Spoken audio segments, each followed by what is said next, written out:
So we just finished this huge motor home. It's a fifth wheeler. I'll let him know.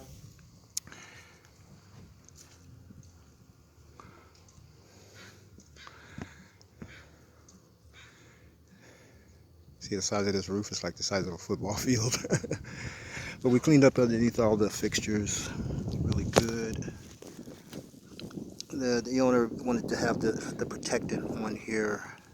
The wax, the carnauba wax protectant. And so we restored the sides of the, I'll show you in a second. We washed this really good. It turned out really good, nice and white the way that it should be.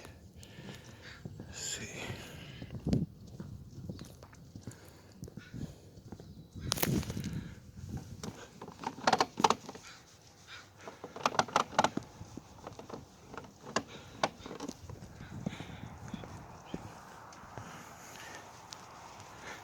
Got this back in shape. This black is color you need to stay on top of. And so we stored the gel coat on this, and I'll show you the rest of it in a second.